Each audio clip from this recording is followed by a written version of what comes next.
What a crazy way to end the hype by destroying and running through Bo Nickal. Now the question is, was he fraud checked? In my opinion, I don't really think so because RDR was a double champ at one championship, which is an elite fighting promotion. It's not on the level of UFC, obviously, but having double champion status is something to be amazed by. That is a very rare accomplishment, even in Bellator 1FC. So he's facing somebody very elite. He's been to those wars. He had 2 losses against, I believe, the heavyweight champ that became like a triple champ or something. So those 2 losses I wouldn't say are crazy bad. And then he pretty much came to the UFC. And the way he ran through Bo Nickal was incredible. But my main thing is I feel like USA's wrestling just isn't as effective in MMA. It's a great base to have, a good understanding, but without the jiu-jitsu, the judo, and cage wrestling, training for Bo Nickal, it's really hard for him to translate his wrestling skills to MMA. And you see guys like Sean Brady, I think he was more of a BJJ guy, but he has a grappling style where it's very effective in MMA, and he's constantly changing positions, looking for submissions. He's not looking just to pin you and put you down and not do anything with it. Those days have gone. Guys like Daniel Cormier, John Jones. I mean, John Jones is still pretty effective, but, just the USA wrestling base just isn't as strong. I think Weidman was a good wrestler too. A lot of these people, whoever had like a D1 wrestling of any kind or good high school wrestling, usually could make it to the top 15, but we're seeing now that it just doesn't matter. A perfect example is Zhang Wei Li versus Tatiana Suarez, where she was like an Olympic silver medalist for wrestling. Zhang Wei Li had no grappling background. Yes, she trained MMA, but she never really, dedicated herself to a grappling discipline at all in her life, and she was able to make her look stupid pretty much. Really surprised me was the lack of clinch defense. He seemed to just start, like, he wasn't defending himself well at all. Like, he wasn't expecting anything. And from tape that some people have seen, like on YouTube, I watched some breakdowns before the fights happened.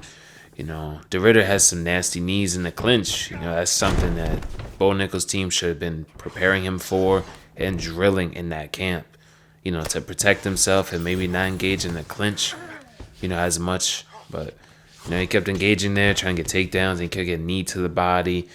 He was getting hit with small punches that were just annoying him. And I think the reason why he's not fraud checked for the most part is he's still very fresh in his MMA career. I think he's like 5-7 fights in. Don't quote me on that. I'm not too sure, but he was pretty much like 1 or 2-0 and instantly signed with the UFC. He's pretty much learning jiu-jitsu as he goes.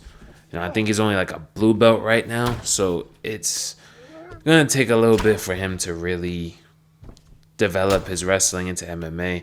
If he doesn't do it soon, it's going to be really hard for him to move up the rankings at all and get wins at all, especially in middleweight. You're going to have bigger guys there.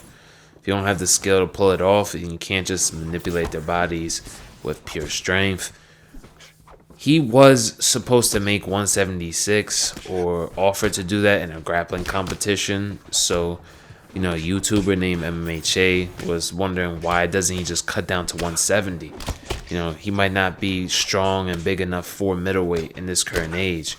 Maybe a few years ago, something like that, but you just have some big middleweights, like you just saw RDR, that's pretty much a light heavyweight walking in there, to be honest with you. And I think Bo could definitely make 170. If he's going to be stronger and faster like that, it might benefit him to do so.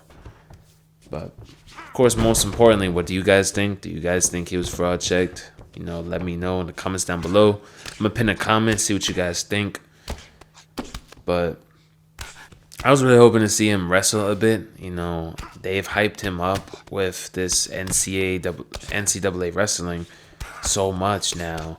They even put him on the main card of UFC 300 over Yuri Prochazka, which is more than proven. He was a champion and pretty much only lost to Alex Pereira, which was the reigning champion at the time. So, when you're pushing a star like that fast, and he comes up short like this, of course there's going to be a lot of criticism. But I'm hoping he can make his wrestling work. I would love to see a high-level wrestling really come to play. Picking up people, slamming them like old school DC would. But, just basic MMA gyms are training what wrestlers have been training their whole lives, pretty much day one in the gym. There's way more well-rounded, MMA fighters these days. It's not back in the day where some people were just strikers.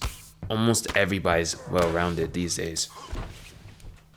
It's kind of like back in the day where you could get caught in triangles when, someone had full guard. But, that's being trained out day one, and you don't really see those that often. That's why, old school BJJ is not as effective.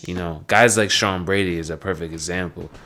He developed a new style for jiu-jitsu where he's just, chasing different positions to get his submissions off and, not camping on his back, trying to throw up random submissions from the guard. He's really chasing them and using wrestling to do it. So it's kind of like new age jiu-jitsu in a way, or it evolved for MMA basically, which is really great for us. We're going to see so many better fights because of this. How many times we saw a striker versus a wrestler and it's boring, but when you put together two well-rounded opponents, it's some of the best fights we've ever seen. Islam Makhachev versus Volk 1.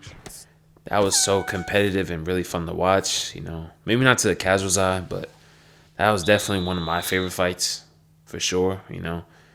Two elite talents fighting each other, countering each other, trying to outthink each other the entire fight. And they're basically matching each other's skill in almost every category, from the wrestling, the cardio, the striking, the countering, the speed. So, yeah, we're just going to take our time with this one. So we already hurt him, and it seems like he's slip hooking a whole bunch, so we're just going to be trying to catch him with some feints and using our lead hook, keeping it short like that. Because I end up slipping into them, I know these people are annoying to deal with, but I decided to strike with him a little bit. We're going to deny him right here. Yeah, he does rage quit. I hope you guys enjoyed the video. Let me know what you guys think in the comments down below.